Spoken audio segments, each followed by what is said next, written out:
Александар Микич, театарски, филмски глумец кој повеќе од 25 години е дел од Македонскиот народен театар, овој пат со мене во студиото на Репортер. Александар, добро дојде. Добро најдов.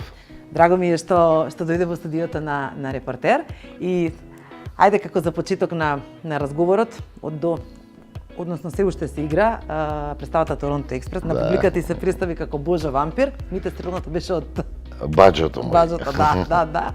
Како Божа вампир. Што беше поголем предизвик сега, пошто станува збор за монодрама и комедија? Што е потешко сега да се игра? Комедија, па згоре на тоа монодрама, или?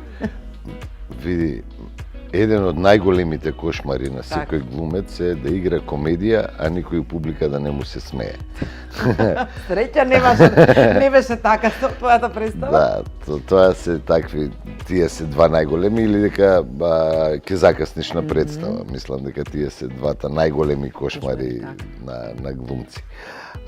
Комедија е секогаш тешко да се игра, макар што луѓето мислат дека е доста едноставно и не е. Треба, значи, 200, 300, 500 луѓе, зависи колку има у публика, сите да почнат да дишат една енергија, да се створи еден флуид и да се пренесе хуморот кај сите нив. Така да не е уопште едноставно да се игра комедија.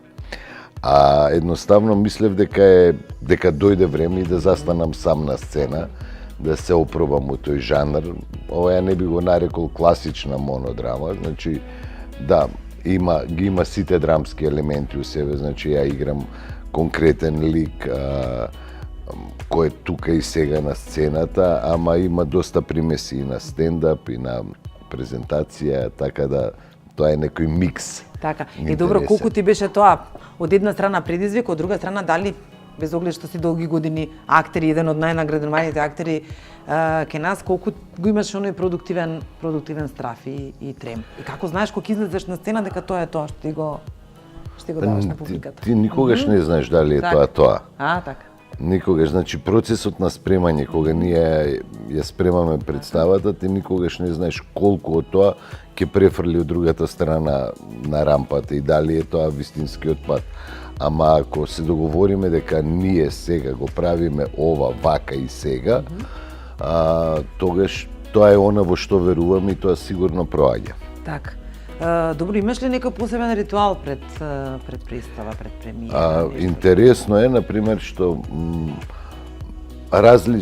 за различна представа различни ритуали си имам. Значи, неам некои посебни ритуали на оваквото, ама, например, порано додека бев се уште млад и неискусен, гледав уште од Сабајле кога ќе станам да почнам да размишлям со главата на ликот кој го играм и да си опробувам реплики, ситуација, ако некој ми дае шлагворд, ја да вратам со конкретна реплика и такви работи.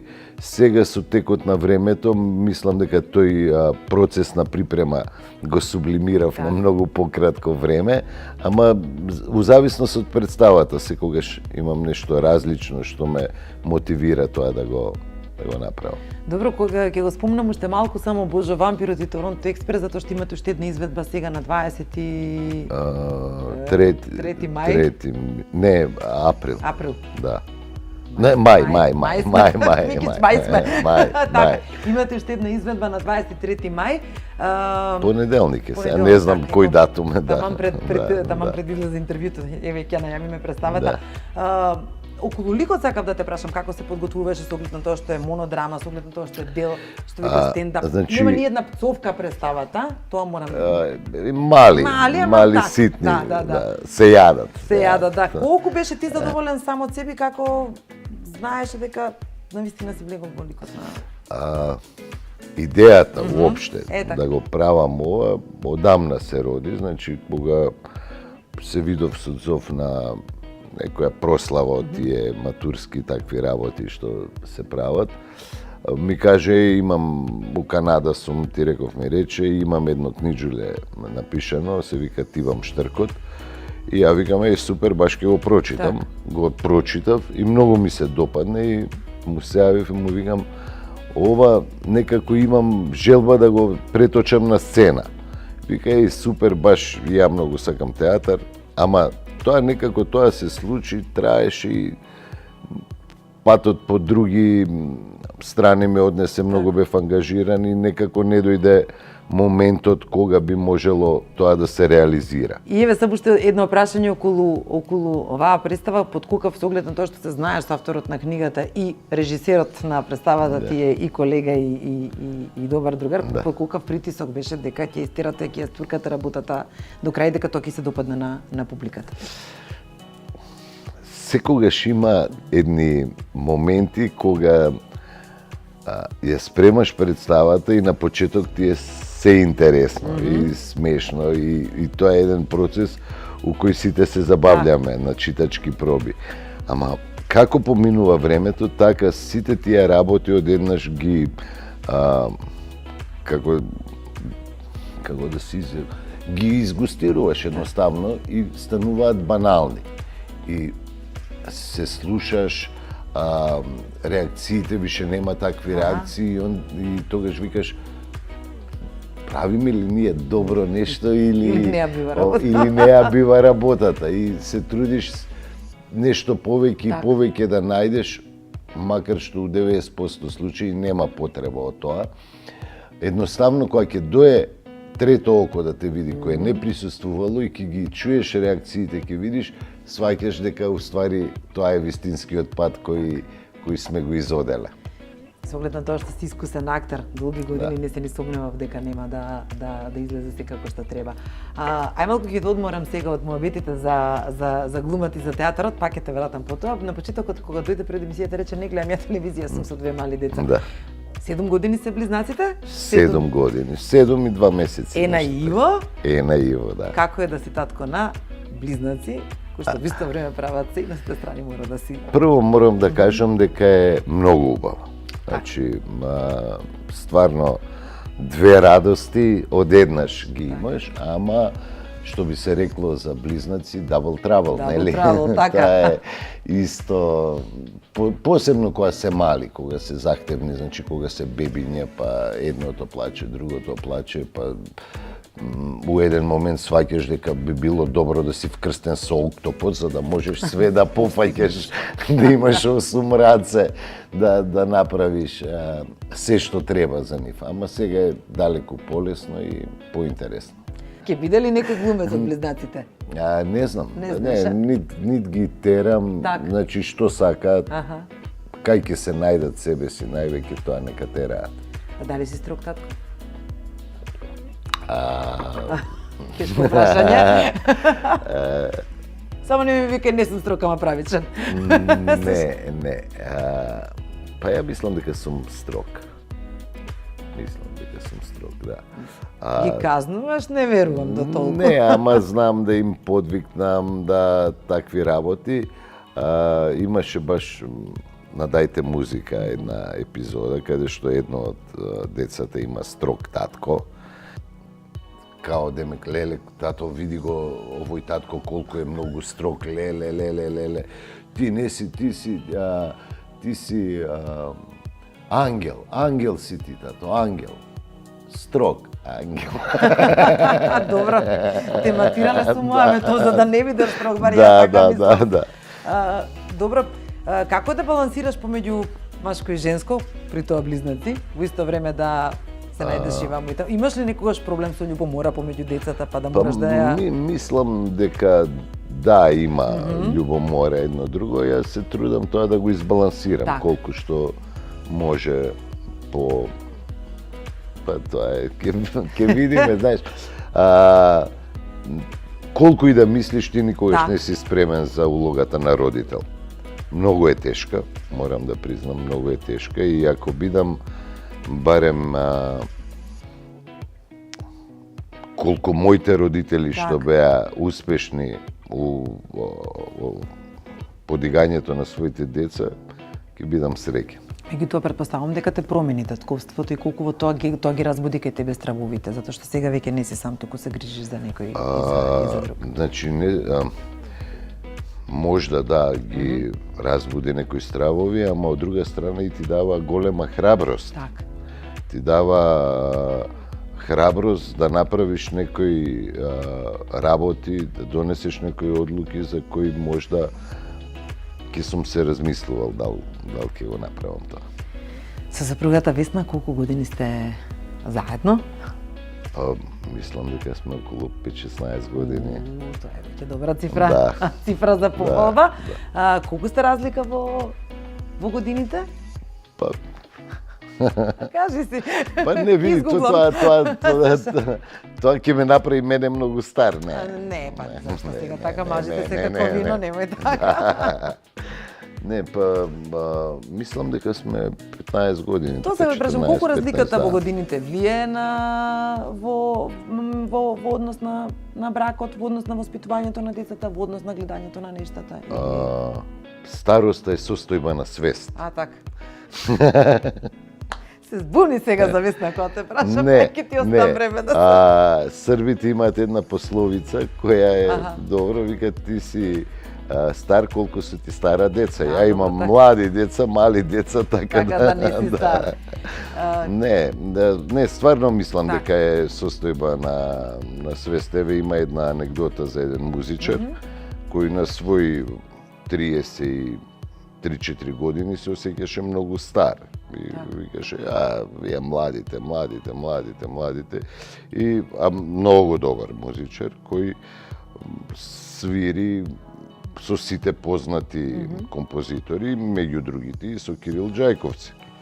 И отишле на Екзит таму да прават концерти, едно друго, кога го прашале како си помина, вика, што ја? Тоа младите се забавляле, Кирил Џајковски, а Кирил Џајковски од него 15 години постар. Така да... Добро го кажа, да. Како се запознавте со Весна и како почна љубовта? Па се запознавме случајно на некоја си така забавали она. Се упознавме, почнавме да комуницираме и тоа си се разви во една љубовна врска. И таа е уметник, харфистка, како е во домот на двајца уметници, меѓутоа ете во различна бранша. Со тоа што и Весна се занимаваше со глума. Да. Сними еден филм, да. Односно 2, можда и 3. Кога се бавиш со уметност, мора да имаш разбирање од партнерот. Ако го немаш тоа разбирање, големи проблеми се ствараат.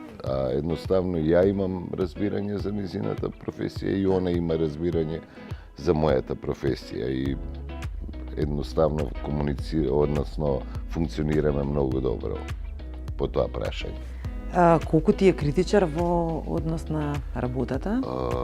Не знае да ми излаже, значи да ми каже и супер си ако не сум и такви работи, и затоа ми е добар репер.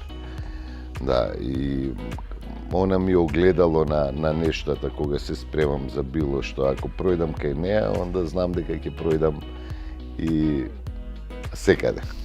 Дали си од оние мажи кои што помагаат, готвиш? Имаш ли некои милени специјалитети кои што сакаш да им ги спремиш дома или... Готвам ја секојдневно. Еве, не го знаев, да те прашам. Да, ја многу сакам да готвам. Да, од дете сум готвел. Мислам дека моето прво искуство со готвење во осмолетка имаше у Политикин забавник Изненадите тато и маму.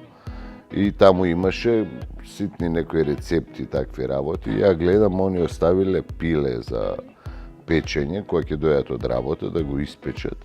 И ја земав, го напунив со лимуни под кожа, висецкав тоа, тогаш ги продаваа така со тие джигерчиња, ова, она у кесиче, ги исецкав тие, напунив со моркови, ставив у рерна. Изненадили сте мама и тату? Не ги изненадив, ги шокирав. Браво! Да. Ги спомна родителите. Од какво семејство потекнуваш? Оддали сте и од Скопје? Во која населба си живеел? Што наследи од твоите родители? Живеев, значи, Острово. Аеродром. Да, аеродром. Тоа е близу нова железничка станица, стара населба. Моите се скопјани, стари скопјани, и морам да признам дека се прекрасни родители. Многу им благодарам што ме научија на вистински вредности. Значи тоа ќе се трудам и ја да го постигнам со моите деца. Те прашав за родителите од причина што дали има некој, тука ми се наметна прашањето како реши се запишеш на глума, од каде љубовта кон актерството и дали има некој во твојата фамилија кој што бил актер? Нема. Значи татко ми е доктор, мајка ми е професор.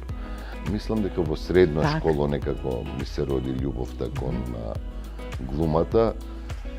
Учев во Корчагин и имавме една театарска група која се викаше Чвор и преку тој порив на што го имавме бунтовнички, сакавме да едноставно свативме дека најубаво ќе допреме на сцена, да не видат повеќе луѓе и такви работи. Идев на МОТ исто. Да, тоа време многу често, значи ништо не пропуштав и едноставно од кога заврши целата таа приказна, сватив дека ја сакам да продолжам да се бавам со глумата. Претходно бев запишан на хортикултура.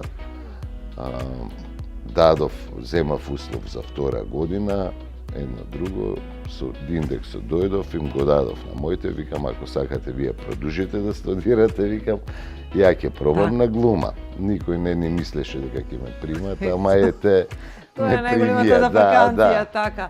Добро, немаше притисок, обично, нели, сите родители имаат амбиции утре децата да го наследат она што тие го работа, не? Не, нема, значи не. Едноставно, они мислеа дека глумата е многу мачна и тешка работа и ме тераа да останам на тој факултет што го имав запишано. Значи, ја едноставно викав или ова или ништо, некако. Те прими од прва на факултетот за драмски уметности? Да. Се сеќаваш на првата улога, како се спремаше за приемниот и тој период, да речеме? Како не. Као вчера да беше. Као вчера, така. Не, има една интересна приказка. Годината која требаше да се запишам, тука имаше режија и ја решив да си ја пробам среќата у Белград. Ама најинтересно беше што Христо Васил, иначе мој школски другар од средна школа, исто генерација, он студираше веќе таму режија. И ја отидов кај него на гости и викам, бе, кога има приемен тука да се запишам на брзинка? Он ми вика, бе, сега се приемните, вика, сега ќе почна за 10 дена. И вика ми, шо треба? И отидовме тамо, видовме, не знам, 2 монолога, рецитација, такви работи. Ама документите више поминал рокот за давање. И така да тука правевме една комплетна, интересна, може кратко филмче дури да се сними за тоа. Брзо се јавив на мајка ми, викам, молим те, најди како знаеш ова, едно плико да ми пуштиш со печат дека е пуштено пред 15 дена. Ајде, не знам како успеа, што направи, важно по автобус стигна едно такво плико, ја унутра ставив една толкава моја слика, документи, све што требаше и како поштар облечен отидов да го дадам писмото таму, да име као закаснето нешто, ти реков ми рече такви работи. Тргна приказната. Да, они викаат фала многу, тргаат да го отворат, толкава моја слика унутра, ја бегај да ме нема. 97 година се вработи во МНТ. Да. Се сеќаваш на првата представа? По-сериозен проект, кога се почувствувал дека си... Прва представа која добив беше во Народен пратеник. Ја режираше покојниот мој професор Димитри Осман Рули. Добив една епизодичка која се викаше Секулич, а подоцна улетав и го играв и Спиро у истата представа. Таа представа се изигра едно 250 пати. Да, и доста беше успешна. Интересно, например, што ми беше мене интересно со таа представа, кога ја правевме таа представа, Македонија само што се осамостои, и уште никој не знаеше ни партии, ни опозиција, ни позиција, ништо. Тоа беше чудна работа и ние ја правиме народен пратеник која именно за тоа збори опозиција, позиција, кој ќе победи на избори и такви работи. И некако многу чудно ми беше, а професорот вика, не, вика, ова е и дури и малку за она што ќе се случува и во право беше човекот. Да. Ситуацијата. Да, например, има една реплика, мене ми беше малце глупаво да ја кажам, тоа е човекот што сака да стане народен пратеник, нели, бара совет од тој Секулич и овој му вика, ништо бе, што, како, многу едноставно вика, ќе излезеш на говорница, збори таму, ама што да зборам? Абе, што сакаат да чујат, тоа ќе им кажеш, вика. Што? Тебе што ти треба? Субвенции ќе до тебе што ти треба? Поголема плата, поголема плата. Тебе што ти треба? Тоа. Лажи го овој. Ја викам, како бе, професоре, лажи? Абе, лажи го, 5 пути кажи лажи го. И ете, тоа ни се дешава. Браво, Микиш, добар театар има студио, ма барем малку не освежи. Не се клади на енглези, морам да ги спомнам. Да. Колку представи се одигра? Па не знам, не сум ги броела, ама мислам дека таму тераме, ако немаме 150. Очекувавте ли толков успех на представата кога ја спремавте? На 200 тераме, не знам. Очекувавте толков успех за представата кога ја подготвувавте, со тоа што сте и топ екипа? Види, имав голема надеж Так. дека тоа ќе биде успешен проект. Ја правев адаптацијата комплетна на текстот на оваквото и знам дека на почетокот не бевме баш сигурни. Ја бев убеден дека ако тоа го направиме и до крај веруваме во тоа што го правиме, дека тоа ќе биде успешно, дека публика ќе сака да го види. Ако види тројца другари кои имаат што да си кажат еден на друг, имаат и прљавеш и се овакво, а тоа фино спакувано у една шеќерна обланда, смешна. Мислев едноставно убеден бев дека тоа публика ќе сака да го гледа и не се излажав, ама дека ќе станеме ваков феномен да и после не знам колку години веќе секогаш е полна театарот. И полна е и на карта више, значи ние немаме организирана представа. Сите карти се купуваат на каса или онлайн, не е важно, ама сакам да кажам нема организирани продажби. Фамилија Марковски и Попот во Преспав и недостасуваат ли уште вакви серии кај нас? Па да, ја мислам дека е греота што не се снимаат.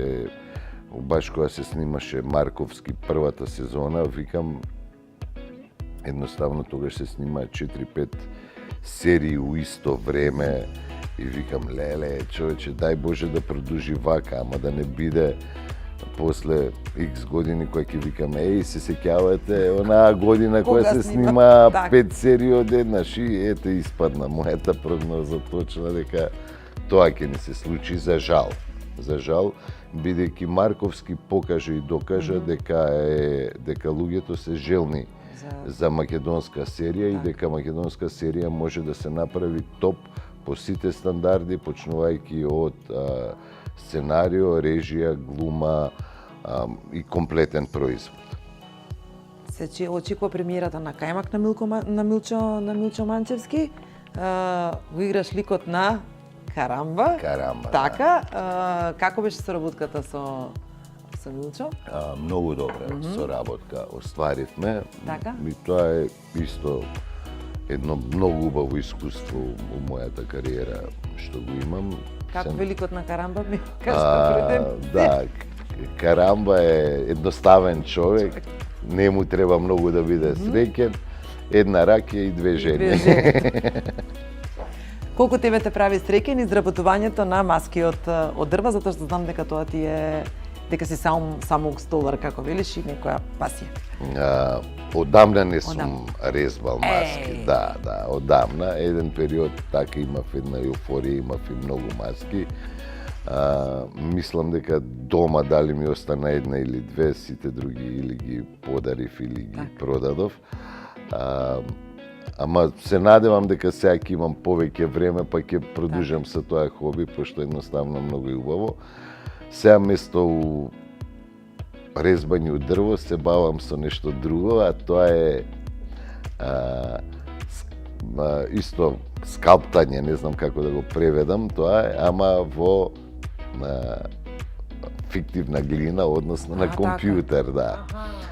Да, и ќе почнам да изработувам разни човечиња и такви работи кои ќе најдат својот примена у тие борд геймови кои исто ги многу ги играм, а и ги дизајнирам. Добро, секош кога ќе се измериш од актерството, имаш план Б, опција што да работиш. Микиш, ти благодарам што беше гостин во студиото на Репортер, ти благодарам за бавиот разговор. И јас исто, фала.